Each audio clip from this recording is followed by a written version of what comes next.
일단은 뭐 오르는 듯 안 오르는 듯 또 안 밀리고 조금씩 올라가는 흐름들이고요. 저희 주제도 그렇지만 이제 또 다음 주죠. 예. 공매도를 앞두고 있는 상황이어가지고 공매도에 대한 부담이 있는데 공매도 걱정 크게 하지 말아라. 네. 그런 말씀이신 거죠? 그렇습니다. 시장부터 좀 판단해 주시죠. 시장 얘기 한 세 가지 정도로 이제 하나는 지수에 네. 관련된 얘기, 그리고 이제 두 번째가 아까 말씀드렸던 수급적인 측면에서의 공매도 재개라든가, 그리고 이러한 부분들은 이제 프로그램과 관련된 부분도 연관이 돼 있기 때문에 그러한 얘기들, 그리고 마지막으로 이제 그러면 현재 업종이라든가 주도 섹터라든가 이런 흐름들은 어떻게 우리가 접근하면 좋겠느냐. 그렇죠. 그렇게 네. 이제 세 가지. 이거 몇 시까지 해야 되죠? 뭐 하시고 싶은 데까지 하세요. 그렇습니까? 네. 목소리 예. 죽여줘야 뭐. 우리 오랜만에 봤으니까 끝나고 또 한잔 하러 가야 될 거 아니에요? 글쎄요. 네. 일단은 지수에 대한 부담감은 안 가져도 되겠다, 이런 말씀을 좀 드리고 싶고, 제가 말을 해도 되죠. MTN 방송에서 이제 오늘도 저녁 8시에 이제 여의도 클래스 시간에 특강으로 이 시장 베이시스와 프로그램에 관련된 얘기도 하겠지만은 지수는 이제 3,150에서부터 3,180이 강력한 저항이었는데 이제 그것을 돌파하고 안착을 했어요. 네. 그러니까 이제 위로는 열어두면 됩니다. 무슨 소리야? 지난 1월 11일 날 3,266포인트 네. 최고점을 기록했는데 네. 그거 못 가서 이렇게 헤매고 있는 거 아니야? 라고 생각하겠지만 그건 의미 없는 지수가 됐어요. 왜 그러냐면 우리가 과거에 그 경제가 골디락스 경제라는 얘기를 네. 많이 했잖아요. 뜨겁지도 않고 차갑지도 않고. 연애는 그렇게 하면 안 되는데. 더도 말고 덜도 말고 그렇죠. 한가위만 갔더라. 딱 예, 골디락스는 그거예요. 예, 그거죠. 좋은 거죠. 근데 예. 지금의 지수의 모습을 보면 딱 그렇습니다. 네. 그러면서 그 안에서 종목별로 엄청나게 지금 뭐라 그럴까요? 회오리 바람이 불고 있어요. 중소형주 게임 나오고. 그렇죠. 중소형주들- 그러네요. 좀 답답하다는 생각할 수 있는데 사실은 네. 지수는 잡아놓고 종목별로 수익률 내는 게 나쁘지 않죠. 그렇습니다. 그래서 이제 사실은 우리 삼성전자만 애타게 그렇죠. 96층에서 아직도 구조를 기다리고 계시는 분들 네. 입장에서는 답답하겠지만 어차피 삼성전자를 우리가 투자를 한다고 그랬을 때 몰빵을 삼성전자 할 수도 있겠지만 뭐 예를 들어서 20, 30%, 뭐 40, 50%를 갖고 있다라고 했을 때 수익은 전혀 안 나지만 오히려 그 나머지 자금을 가지고 이 현장 시장의 흐름을 잘만 따라다니셨으면은 오히려 좋은 수익이 날 수 있는 구간들이 지금 펼쳐지고 있다라는 거죠. 네. 오늘 시장도 뭐 3,200을 위협하는 듯 했지만은 결국은 되돌리는 그러네요. 모습들이 나타나고 있고요. 저는 오늘 보면서 지수는 뭐 3,150, 180만 엊그저께 3,150이 살짝 깨졌었어요. 장중에 3,148포인트까지 갔다가 다 돌려놨단 말이에요. 네, 또 네. 그게 이제 소위 바이든 대통령의 증세와 관련된 맞아요. 뭐 이런 얘기 때문에 좀 그리고 외국인이 흔들렸는데 돌려요. 막판에 선물 땡기고 그렇습니다. 그렇죠. 그래서 이 흐름이 지금 공매도와 관련된 얘기로 이제 넘어가려고 하는 얘기인데요. 오늘 여러분들 잠깐 화면 좀 보여주세요. 네, 네. 이 흐름이 오늘 그 외국인들이 선물 쪽에서 매수 매도를 반복하면서 지수를 어떻게 끌고 올라왔는지의 선물 지수의 모습입니다. 자, 이걸 보시면 하나는 뭐고 빨간 건 뭐고요? 이 빨간 선이 이제 선물인가? 외국인들이 선물 쪽에서 네. 매수와 매도를 하는 네. 이러한 모습이었어요. 그러니까 오전장에 정확하게 10시 3분에 2,200억 정도의 선물에서 매도입니다. 지수도 저점이 그때 2,000 몇 포인트예요. 선물 기준으로 429 포인트. 결국 선물 지수와 예. 외국인 선물 움직임입니까? 그렇죠. 지금? 네네. 그래서 요게 이제 지수상으로는 우리가 3,203포인트인가 이제 그랬었습니다. 네. 그리고 나서 이제 반등 시도를 선물 쪽에서 순매수로 좀 매도 규모를 줄여놓고 사실은 이제 오전장에 다시 또 11시 17분에 뭐 보합선 수준까지 좁히다가 다시 한번 또 선물을 순매도를 또 보여줬습니다. 한 2천억 정도요. 그리고 났는데 결국은 어떻게 됐어요? 다시 외국인들은 2시 16분부터 1,800억 정도의 순매수에서 1,700억 이상으로 순매수를 보여주었다는 네. 거죠. 그러니까 결국은 저점 대비해서 순매도에서 순매수로 한 걸 감안해서 본다면 거의 3,500억 이상을 2시 15분부터 끌어올린 거예요. 그러니까 지수를 끌어올렸다는 얘기죠. 선물 지수를. 그렇죠. 예. 사실 그렇게 되면은 이 중요한 선물, 코스피 시장이 물론 돌리긴 했지만은 플러스도 날 수 있는 상황이었는데 이게 왜 이런 현상이 나타나느냐. 결국은 선물이 지나치게 약세 흐름으로 진행이 되다 보니까요. 어떠한 모습이 나타나냐면은 이게 아무도 여기 와서 이걸 설명을 안 해줬구나. 그러니까 내가 맞아요. 이거 열리지. 이런 맞습니다. 얘기를 우리 주린이 여러분들이나 동학개미 여러분들에게 해주셔야지. 자, 이걸 보세요. 네. 여기서 이 시장의 베이시스입니다, 이게. 베이시가 지금 예. 네. 제가 물론 뭐 선물을 하던 사람은 아니에요. 네네. 선물은 누가 한다 그러면은 특히 옵션이라든가 이런 걸 한다 그러면 도시락 싸들고 말리는 사람인데 무수히 저도 많이 깨져봤죠. 근데 이 베이시스를 보시면 이게 마이너스 1포인트 이상이 계속해서 벌어졌어요. 지난 4월 8일 날은 무려 마이너스 2.36까지도 벌어졌죠. 그런데 지난주까지도 계속 1포인트 이상 벌어지고 오늘이 이제 종가상으로 마이너스 0.54로 좁혀놨어요. 네. 자, 이 얘기는 무슨 얘기냐. 선물은 아무래도 시간 가치라는 개념이 있으니까 이자를 줘야 될 거 아닙니까? 그러니까 선물이 높은 게 정상이죠. 그쵸. 그리고 코스피 200이라는 현물이 낮은 게 정상인 겁니다. 그래서 플러스 우리가 얘기하는 콘텐츠 현상이 유지가 돼서 예. 오히려 선물이 좀 높으니까 선물을 조금 매도하고 현물을 매수하는 이게 이제 프로그램 차익의 가장 기본적인 건데 이것이 지나치게 1포인트 이상 이렇게 벌어졌으니까 당연히 어떻게 해야 돼요? 싼 선물을 열심히 살 수밖에 없어요. 그건 자동 프로그램에 의해서. 그리고 그렇게 되면 어떻게 됩니까? 해지하기 위해서라도 현물은 매도가 나올 수밖에 없다는 얘기죠. 그런데 이제 공매도를 앞둔 상태에서는 어떤 현상이 벌어질 수가 있냐면 이 싼 선물은 땡큐 하면서 열심히 살 수 있습니다. 그리고 현물 쪽에서는 비싸다, 현물이 아직도 비싸니까 매도가 나오죠. 근데 지금은 공매도를 막아놨기 때문에 어떻게 할 수 있는 방법이 없었어요. 그런데 이제 만약에 롱숏 펀드나 이런 쪽 애들이 액티브 펀드라든가 이런 쪽들이 이제 막 들어오면 선물 쪽에서 땡기는 쪽들도 있을 거 아닙니까? 그러면서 만약에 선물이 올라가요. 플러스로 이제 반전이 됩니다. 우리가 얘기하는 시장 베이시스가 이제 좋아지죠. 네. 그러게 되면 또 다른 쪽에서는 뭐 안 좋게 보는 사람들도 있을 거 아니에요. 야, 뭐 선물이 왜 이렇게 높아? 6월 만기까지 또 무슨 변수가 있을 줄 알고 바이든이 뭐 증세한다 또 뭐 한다. 우리는 뭐 IMF에서 계속 재정 뭐 적자에 대한 경고를 주고 있고 그러니까 우리는 안 좋아. 그러면서 선물 쪽에서 이제 매도를 또 치는 세력이 있어요. 그러면 선물에서 매도를 때리면서 선물이 만약에 약해지면 현물 쪽에서는 어떻게 됩니까? 땡큐. 그러면서 현물이 이제 막 들어오는 거예요. 바로 이러한 기본적인 어떤 흐름들이 공매도가 재개가 되면서 상당히 시장의 수급이 이제 정상화되는 거죠.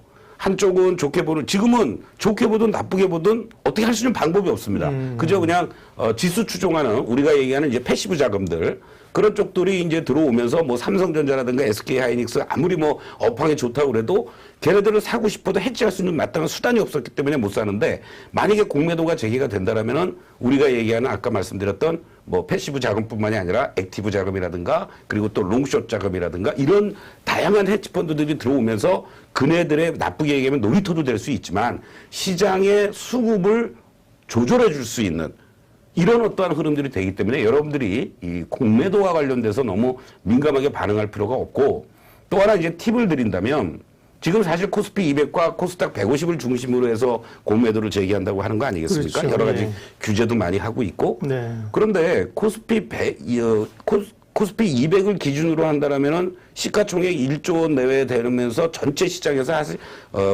봤을 때 비록 200개 종목이지만은 한 7, 80%가 차지되는 거예요. 그 의미가 없는 거죠, 사실. 전부 다 허용해 준 거나 마찬가지고 얘네들 입장에서도 대형 우량주라든가 또는 코스피 200에 해당되는 것들만 가져갈 수밖에 없습니다. 뭐 유통주식수라든가 또는 시가총액이 적은 것들을 뭐 공매도하고 뭐 이러다가 자칫 뭐 어떤 뭐 상황이 되면은 우리가 지난번에 게임스탁 같은 그런 일들이 벌어질 수도 있는 거고. 그래서 오히려 거꾸로는 코스피 시장을 보다는 코스닥 시장을 조심해야 된다. 이 말씀을 드리고 싶은 거예요. 그래서 왜 이 말씀을 드리냐면 코스피 시장은 지금 뭐 경기 민감주라든가 또는 성장 기술주라든가 이런 것들에 대한 향후의 실적 뷰가 계속 긍정적으로 나오고 있습니다. 그러면 예를 들어서 예 박사 같은 경우도 공매도 세력이에요. 그 제가 삼성전자입니다. 그럼 삼성전자가 지금 8만 원인데 밸류에이션이라든가 여러 가지 감안했을 때 뭐 10만 원, 일부는 뭐 12만 원까지도 얘기가 나오고 있는데 만약에 삼성전자가 10만 원이라고 그러면은 공매도를 할 수 있는 룸은 그나마 생겨요. 그렇죠. 그런데 삼성전자 지금 8만 원대에서 좋게 얘기하면은 버티고 있는 거고 나쁘게 얘기하면 못 가고 있잖아요. 그래 8만 원에서 만약에 예 박사 같은 경우는 공매도 칠 수 있느냐? 하겠어요? 솔직하게 한번 돈이 뭐 무한대로 있는 것도 아니고.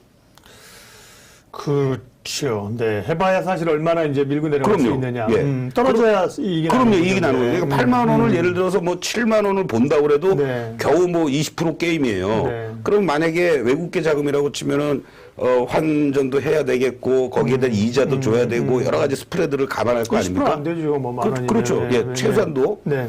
그러면은 거기서 만약에 롱 펀드라든가 이런 쪽 애들이 삼성전자 상대적으로 저평가되어 있네. 8만 원 밑에서부터 마구 들어옵니다. 이제 막 패시브가 됐든 액티브가 됐든. 그러면 공매도 애들이 거꾸로 야 이거 이산이 아니겠며 그러면서 사야죠 다시. 청산을 해야 될 거 아닙니까? 네. 그러면 오히려 주가가 더 오버슈팅이 될 수 있는 여지가 충분히 생긴다라는 거죠. 네. 그런데 코스닥은 그렇지 못할 가능성이 많다라는 거예요. 왜요? 특히 바이오 쪽들이 최근 들어서 이제 죽었다가 올라서. 되반등들을 주고 있는데 예. 뭐 어느 특정한 종목을 말씀드리면 우리 또 주린이 여러분들이 바이오 쪽에도 많이 있을 테니까 그러니까요. 제가 지탄의 대상이 되니까 그 얘기는 안 드리고 근데 전체 볼륨을 봤을 때 코스닥 150의 바이오 쪽들을 중심으로 해서 또는 밸류에이션 대비해서 고평가되어 있는 종목들이 뭐 지금 언론에도 많이 나오고 있잖아요. 그런 측면에서 본다라면 이거는 공매도 애들의 타깃이 될 수 있다라는 거죠. 그런 측면에서 봤을 때 오히려 5월 3일 이후부터는 코스피 시장 쪽은 차차 속에 태풍이 될 가능성이 높고 미풍이죠. 코스닥 시장이 오히려 코스닥 150에 해당되는 종목들 중심으로 해서는 실적이 뒷받침되지 않는 이런 쪽들은 여러분들이 상당히 조심해야 된다. 그러면서 오히려 자연스럽게 이 코스닥 시장에서는 테마라든가 어떤 빠르게 순환이 나타나는 이런 움직임들이 보여지지 않겠느냐 이렇게 예상을 해볼 수가 있겠습니다. 네, 서동구 대표님과 시장에 관한 흐름부터 얘기를 하셨습니다. 공매도에 대한 전반적인 시장의 총체적인 그 두려움은 크게 갖지 않아도 되고 오히려 대형주 쪽으로는 매수에 뭔가 좀 치고받는 룸이 생기고 코스닥은 특별히 조금 조심할 필요가 있다는 말씀하셨고요. 네. 김수미 님이, 네, 조금 쉽게 말씀해 주십시오. 네. 그러면 어렵습니다. 단어 자체가 우리는 편하게 쓰지만 사실 처음 보는 단어 자체가 이제 어렵거든요. 네. 그렇죠. 네, 조금 단어, 해석을 좀 해주세요. 네, 단어를 조금 쓰시면 제가 이제 제동을 예. 좀 이제 해석을 해드리도록 알겠습니다. 하겠습니다. 네. 그러게요. 뭐, 선물 벌써 나오면 뭐 콘텐코, 베고데이션, 뭐 밸류에이션 뭐 이런 것 자체가 단어가 이제 어렵기 때문에요. 네. 가능하면 좀 쉽게 하도록 같이 예. 고민하도록 하겠고요. 그럼 시장 얘기는 그 정도 할까요? 뭐 근데 경기 민감주가 또 확 이번 주에 보니까 좀 지난주부터 해운주, 네. 철강, 네. 뭐 조선, 뭐 건설도 그렇고요. 네. 뭐 그 경기 민감주 쪽으로 조금 더 비중을 가야 되나요?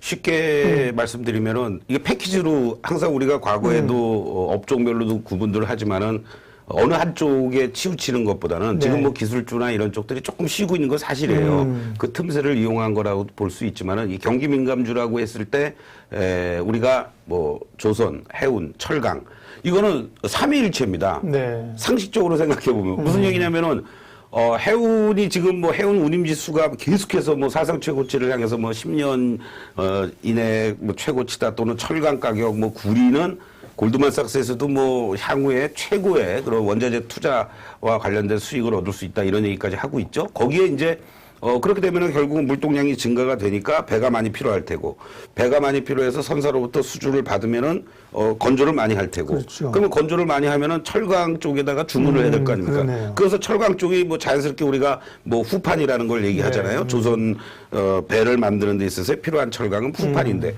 그럼 후판 가격도 지금 인상이 되고 있어요.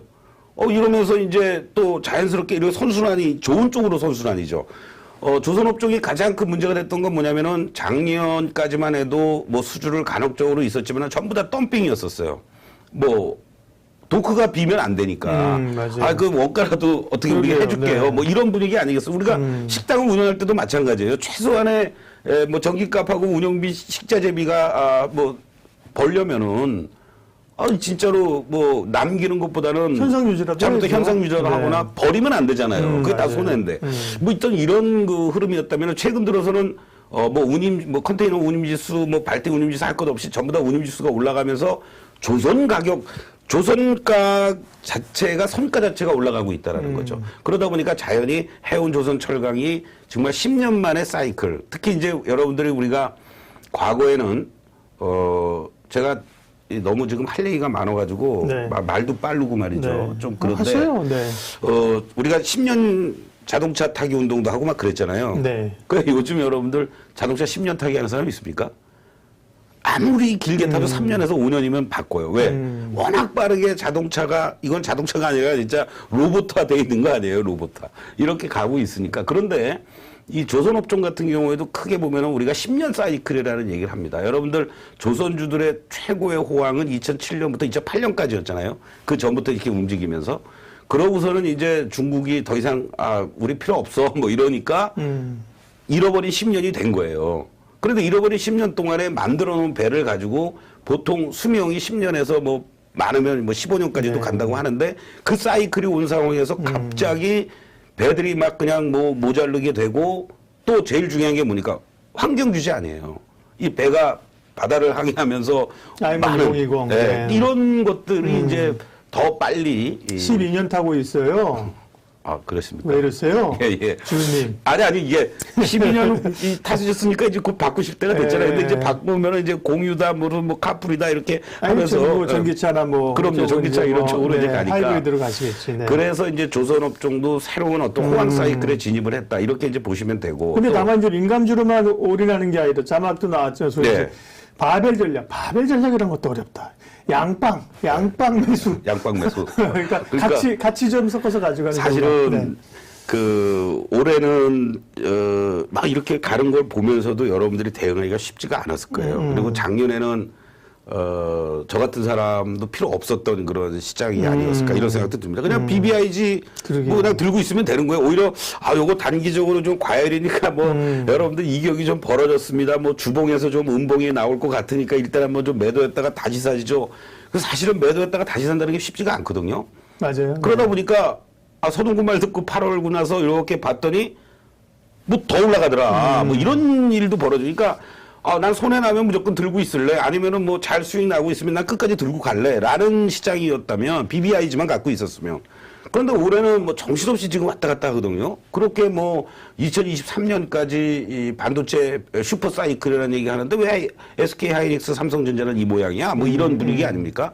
그런데 사실은 여기서 여러분들이 이제 명심하실 게 하나 있다라는 거예요. 아까 바벨 전략이라는 것도 얘기했지만 지금 성장 기술주가 사실은 여러 가지 노이즈 때문에 쉬고 있는 건 사실입니다. 네. 뭐 반도체 패권 전쟁부터 시작해가지고 자동차 뭐 시스템 2차 전지 내재화한다고 해서 2차 전지는 네. 내재화하죠. 네. 또 차량 반도체 없어서 지금 뭐 공장이 돌아가면서 쉬죠. 뭐 이런 노이즈들이 있으니까 뭐 빠지지는 않지만 못 가는 거죠. 그런데 작년에 죽을 썼던 뭐 예를 들면 조선철강 유화 뭐 케미칼 쪽은 그나마 뭐 괜찮아요. 여러분들께도 뭐 제가 뭐 대한유화라든가 이런 것도 아마 구정 이후에 여러분들하고 네. 말씀을 드렸던 걸로 기억이 나는데 이런 것들은 이제 정유 말고는 같이 갔죠. 근데 작년에 만약에 이런 쪽들을 좀 매매 좀 하지 뭐 관심 있게 보자 저평가돼 있다 뭐 이런 소리 했었으면은 뭔 신소리 하니 이런 얘기를 들었을 거라고요. 근데 지금은 업황 자체가 이렇게 바뀌어지고 있으니까 이쪽들과의 어떻게 보면 가격갭 메우기 작업이 지금 자연스럽게 경기 민감주들이 일어나고 있다. 이런 것들을 감안한다면 이제는 여러분들이 부담스럽다면은 쫓아가서 이쪽들을 계속 갖고 있는 분들은 지금 HMM이 뭐 목표가 5만 원, 6만 원도 나오지만은 곧 4만 원 가고 있는 HMM을 여러분들이 쫓아가서 매수한다? 그 부담스럽다고요.